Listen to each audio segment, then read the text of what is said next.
Good morning friends, welcome back to Panika Tutorials. In this video, I want to discuss one more GATE question which came in the year 2014 related to shortest remaining time first scheduling algorithm. These kind of questions will help you to understand the concept in a better way. So I request everyone to watch the complete video for better understanding. First let me read out the question, then I will discuss the solution with you. Look at the question. Consider the following set of processes that need to be scheduled on a single CPU. Using the shortest remaining time for scheduling algorithm, find the average turnaround time in milliseconds. Look at the table. They have provided process name, arrival time and burst time. 5 processes are there with names A, B, C, D, E. Their arrival time and burst time is provided in milliseconds. Now they have given 4 options. We need to solve the question and find out what is the average turnaround time. If you look at the first statement in the given question, consider the following set of processes that need to be scheduled on a single CPU. Meaning is that you have single CPU. If you have single CPU, meaning is that you have only one processor. If you have only one processor, only one process can be in the running state at any particular time. Is it clear? Are you able to understand? More than one process cannot be there in the running state. It can be either 0 or 1. If it is 0 means CPU is idle. Okay.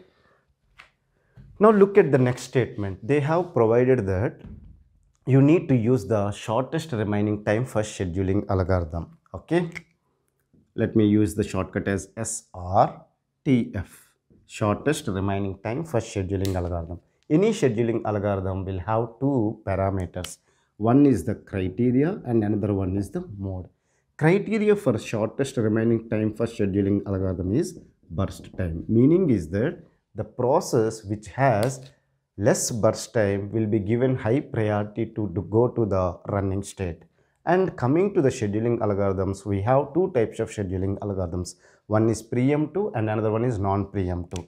The shortest remaining time for scheduling algorithm is a preemptive scheduling algorithm. Okay, with this knowledge, let me solve this question.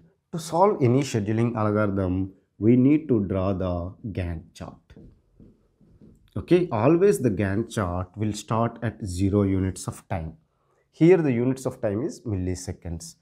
We have 7 states in a process state diagram such as new, ready, running, terminated, wait, suspended wait and suspended ready. To explain the scheduling algorithm, I will use the ready and running state. At 0 units of time, you need to look at any process has arrived to the ready state or not. Yes, process A is arrived. So it will be dispatched to the running state.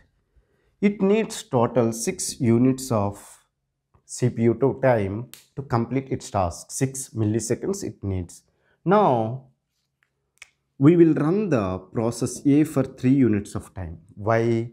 If you look at the process B, process C, process D, process E, they will arrive at 3 units of time, 5 units of time, 7 units of time and 10 units of time respectively. So, till the 3 units of time, there is no other process in the ready state. If there is no other process in the ready state, then we will run the same process in the running state even if it is a preemptive scheduling algorithm. If we run for 3 units of time, the remaining burst time of process A is 3. Okay, let me write here. Now, if you look at 3 units of time, process B has arrived to the ready state. It needs only 2 units of CPU to complete its task. If you look at the process which is there in the ready state and running state, which one has less burst time? Because it is shortest remaining time for scheduling algorithm. So, the criteria is burst time. So, which process has the less burst time? Process B. So, process A has higher burst time as compared to the process B. So, we need to do the context switching. So, process B will come here and process A will come here. Okay. Now, if you look at the next process when it will arrive at 5 units of time, which is C. So, you can run the process B for 2 more units. So, at 2 units, it will complete its task. Why? it also needs only 2 units of time. So process B will complete its task at 5 units of time and will go to the terminated state. Process B done. At that time, process C has arrived to the ready state. It needs total 4 units of CPU and process A needs only 3 more units. Which process has the less burst time? Process A. So that will be dispatched to the running state. Okay. Now if you look at the table, at 7 units process D will come. So till 7 units you can run the process A. Okay, if you run the process A for 2 more units, only remaining burst time is 1 unit. Okay, A's remaining burst time is 1 unit and C will there in the ready queue, its remaining burst time is 4 and D burst time is 6. Now if you look at which process has the less burst time, process A. So you will run the process A for 1 more unit. At 8 units, process A will complete its task and will go to the terminated state. Now look at the table. At 8 units of time, process E has arrived? No. So only 2 process C and process D is there in the ready state. You need to look at the burst time.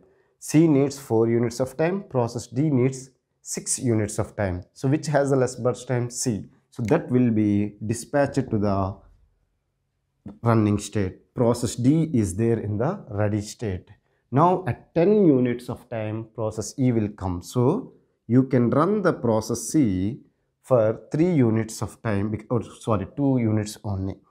Okay, at 10 units, it will complete its 2 units of burst time. Its remaining burst time is 2 only. Okay, are you able to understand? Process A and process B has completed its task. Now if you look at 10 units of time, process E has came and its burst time is 3 units. So it needs 3 units of CPU time to complete its task. Now if you look at the process which is there in the ready state and running state, the process C needs the less CPU time. So it will complete its task. So again process C will run for 2 more units. At 12 units of time, process C has completed its task and will go to the terminated state. And the process, if you look at, they are E and D are there in the ready state. Now which has less burst time? Process E. So the process E will be scheduled to the running state. Okay. Now process E will be running for 3 units of time. At 15 units of time, it will complete its task. Then only process D is there. It will be run for 6 units of time. At 21 units of time, all the process have completed their task. Now with this knowledge, we can find the completion time, turnaround time and average turnaround time. Okay. Let me first find out the completion time of each process A, B, C, D, E. Now if you look at process D has completed at 21 units of time. Process E is completed at 15 units of time. Process C 12 units of time. Process A 8 units of time. Process B 5 units of time. Look at here again. Process A 8 units, correct. Process B 5 units. Process C 12. Process D 21. Process E 15. Okay, good. Now we need to find the turnaround time of each process. How can you compute the turnaround time? Turnaround time is equal to completion time minus arrival time. Okay, 8 minus 0, 8. 5 minus 3 is 2. 12 minus 5 is 7. 21 minus 7 is 14. 15 minus 10 is 5. Now what they are asking, average turnaround time. Average turnaround time is equal to sum of all the process turnaround time by the number of process, which is 8 plus 2 plus 7 plus 14 plus 5 by 5, which is equal to 10, 17, 31, 36. If you want to count again, you can count. 8 plus 2 is 10, 10 plus 7 is 17, 17 plus 14, which is 31, 31 plus 5 is 36. 36 by 5. If you do it, what you will get? 5 sevens are 35. You will have 1. It is 0.2. So 7.2. So 7.2 is the right answer. So look at the option A. Option A is 7.2. Option B is 7.3. Option C is 7.4. Option D is 7.5. So the right answer for this question is option A. I hope you have understood how I solved this question. If you still have any doubts related to this question or related to the concept, feel free to ask me in the comment section. I will try to clear your doubts as early as possible. Thank you for watching the complete video. Have a nice day.